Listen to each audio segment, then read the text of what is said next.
Bandit-bandit ini semua memakai topeng. Mereka merampok truk uang. Apakah Anda pikir mereka ingin merampok bank? Tidak. Perampokan bank terlalu umum. Apa yang ingin mereka curi adalah semua uang di bank, di Royal Spanish Mint.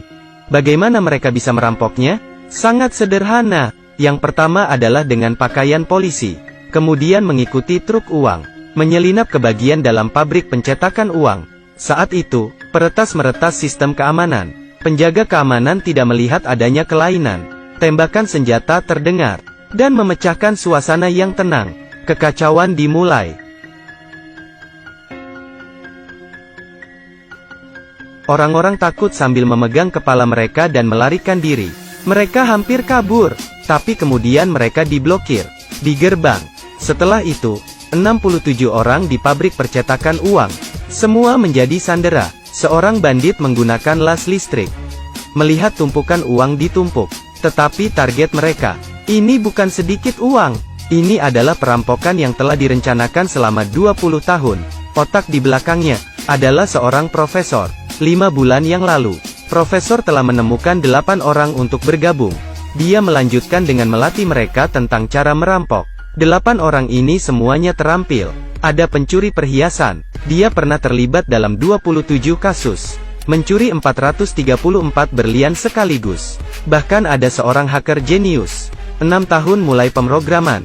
Orang-orang memanggilnya jiwa internet. Orang terbaik adalah guru uang palsu. Saat 13 tahun ia mulai memalsukan uang. Hanya menyentuhnya dengan ringan. Dia bisa membedakan uang asli atau uang palsu. Sebut saja jenius bersama. Tentu saja itu untuk melakukan hal-hal yang hebat. Rencana mereka bukan untuk merampok uang, tapi untuk mencetak uang sendiri. Pabrik percetakan uang akan mencetak 8 juta euro setiap jamnya. Hanya dengan memperpanjang waktu, maka semakin banyak uang yang mereka hasilkan. Bagaimana cara memperpanjang waktu? Itu adalah rencananya. Yang pertama adalah menekan bel alarm, untuk memancing polisi menghadapi mereka. Kemudian berpura-pura mereka tidak bisa melawan, dan menyerah di departemen pencetakan uang, agar polisi berpikir bahwa mereka terjebak di dalamnya. Kemudian, mereka memutuskan semua jalur jaringan, matikan semua kamera. Mereka mengambil kembali semua ponsel sandera, benar-benar memutuskan kontak, hanya menyisakan jalur khusus, untuk berbicara dengan profesor. Jadi, mereka bisa mencetak uang tanpa ada yang tahu.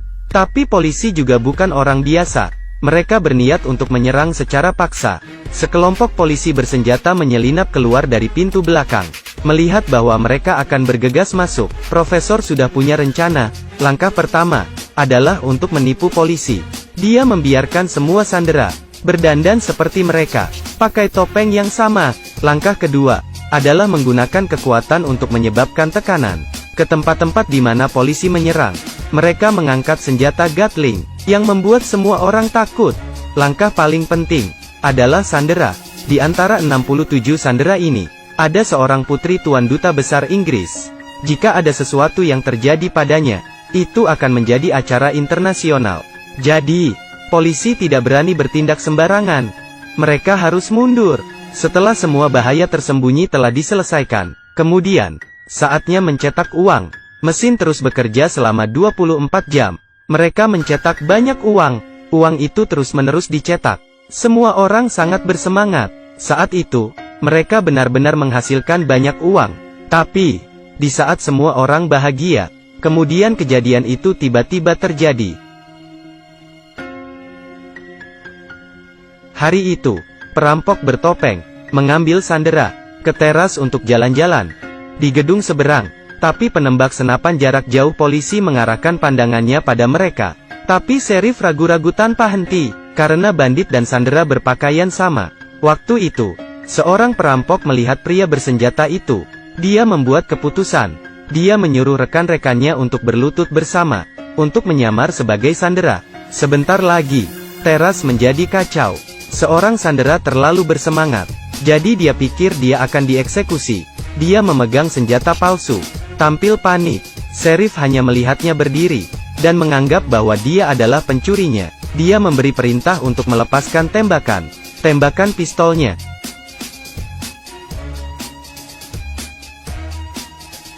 OMG, perintah profesor adalah untuk tidak membiarkan siapapun terluka. Saat itu Sandra terluka, mereka harus memanggil dokter untuk perawatan. Tapi hal itu membawa polisi sebuah terobosan. Satu polisi menyelinap ke kelompok medis. Pada saat ini, dua petugas polisi berpakaian seperti bandit dan merangkak ke saluran ventilasi. Mereka ingin menyamar sebagai Sandra, kemudian menangkap semua bandit dari dalam. Namun, tim medis datang dan digeledah. Semua benda logam akan disita. Mereka melepas sepatu mereka dan berbaring di lantai untuk menerima pengecekan seluruh tubuh. Selama waktu ini, perampok memasang chip penyadapan di kacamata petugas polisi. Dengan cepat, operasi berjalan lancar. Namun, wakil petugas polisi terkejut mengetahui bahwa semua perampok dan Sandra sudah ganti topeng. OMG. Jika dia keluar saat ini, dia akan berisiko. Dia bergegas kembali ke pusat komando, diperintahkan untuk menarik diri. Aksi gagal lagi. Kepala polisi wanita itu sangat bingung. Mengapa para bandit selalu selangkah lebih maju? Mengetahui tindakan pihak kepolisian, dia berpikir untuk waktu yang lama. Dia mengira ada mata-mata, tapi dia tidak tahu itu. Beberapa hari yang lalu, dia bertemu seorang pria di sebuah bar, juga mulai berkencan. Dan pria ini adalah pemimpin kasus ini, Profesor. Profesor mendekati Sheriff untuk memata-matai intelijen. Jadi, dia segera menyadari, polisi menyelinap masuk ke tim medis. Dia pintar, dia telah memasang penyadapan ke dalam kacamata wakil polisi. Waktu itu, setiap gerakan polisi akan direkam di kameranya. Itu juga karena ini, dia telah mengungkapkan kesalahan fatalnya. Ternyata, polisi menemukan kamera di pabrik percetakan uang. Sebelum perampokan skala besar seperti itu, para bandit harus sudah mempersiapkan sebelumnya. Tentunya, kunci mobil muncul di kamera. Polisi berdasarkan kunci itu untuk menyelidiki mobil ini. Dan di dalam mobil, ada sidik jari mereka. Saat itu, Profesor menyuruh seorang pria untuk menghancurkan mobil. Tapi orang itu serakah dan menjual mobil ke pengumpul barang bekas. Ini berarti, bukti di dalamnya, pada dasarnya belum hancur. Mendengar berita ini, Profesor khawatir. Dia dengan cepat pergi ke tempat barang rongsokan, tapi ditangkap oleh penjaga. Untungnya, dia berlari dengan cepat. Setelah kabur dari penjaga, dia menemukan mobilnya. Dia masuk ke mobil. Tiba-tiba, polisi tiba. Dia dengan cepat masuk ke dalam bus. Dia merobek pakaiannya, menyamar sebagai pengemis. Kemudian keluar, menerima pemeriksaan polisi. Polisi membuka pintu mobil, mencium bau amonia. Dia tahu, dia selangkah terlambat lagi. Pengemis itu punya masalah sekarang. Dia mengejarnya, tapi sosok pengemis itu tidak terlihat lagi. Ada hal yang baik, penjaga di tempat parkir telah melihat sosoknya. Di kantor polisi, petugas polisi berdasarkan deskripsi pria itu, dan membuat sketsa penampilan perampok itu sedikit demi sedikit. Mata, hidung, mulut, gaya rambut, wajah profesor. Sangat cepat dibuat, dengan hanya menangkapnya. Kemudian mereka bisa menangkap semua perampok. Tapi mereka tidak tahu itu. Profesor segera mengetahui berita ini, melalui penyadapan. Pada saat yang sama, berikan rencana yang sesuai. Pertama dia siaran online, untuk mengetahui informasi penjaga. Rusia, punya istri dan anak perempuan. Kemudian, dia menemukan mobil polisi. Yang pertama adalah berpura-pura memanggil polisi, untuk memancing polisi pergi. Kemudian menemukan jalan, untuk menyelinap ke dalam mobil. Melalui walkie-talkie, dia berbicara bahasa Rusia, untuk melakukan intimidasi para penjaga. Saya di gerbang sekolah putri Anda. Jika Anda membuat sketsa gambar seperti saya, mungkin Anda tidak akan pernah melihatnya lagi. Mendengar ini, penjaga ketakutan. Dia segera menghapusnya. Dipukul sampai mati juga menolak untuk mengakuinya. Sheriff jauh dari kebenaran lagi. Jangan menyentuhnya. Saat itu, di pabrik percetakan uang, 8 bandit juga mulai berakting untuk terakhir kalinya. Mereka menghancurkan lantai lemari besi dan menggali tanah. Di bawah tanah, di tempat yang tidak jauh, 5 tahun yang lalu, Profesor sudah menggali terowongan. Saat menggali terowongan, itu juga hari pelarian mereka. Mereka membagi kelompok sandera, untuk sampai ke terowongan gudang. Akhirnya di hari ke-11, terowongan di kedua sisi telah digali. Melewati terowongan, Profesor masuk ke dalam pabrik pencetakan uang. Melihat 2,4 miliar euro di depan mata, dia sangat bersemangat di dalam hatinya. Dia akan mengambil langkah terakhir.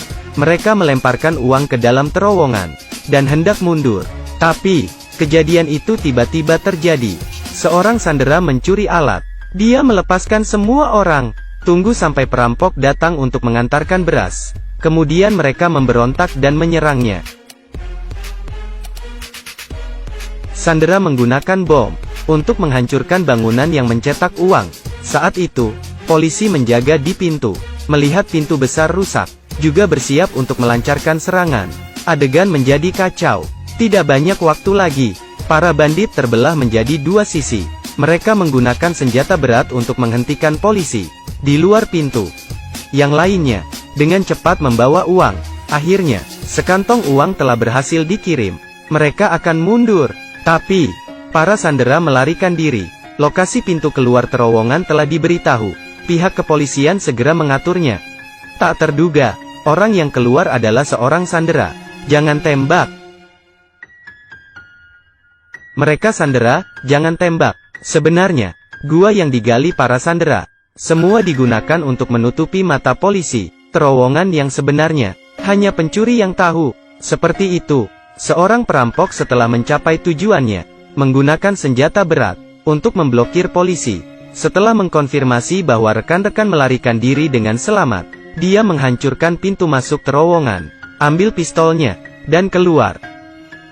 Hanya beberapa detik lagi, karena dia memiliki penyakit serius, tidak banyak lagi harinya. Profesor itu duduk di atas truk berisi 2,4 miliar euro, dan melewati polisi. Mereka berhasil. Semua orang mengubah penampilan mereka, membawa 2,4 miliar euro, kabur.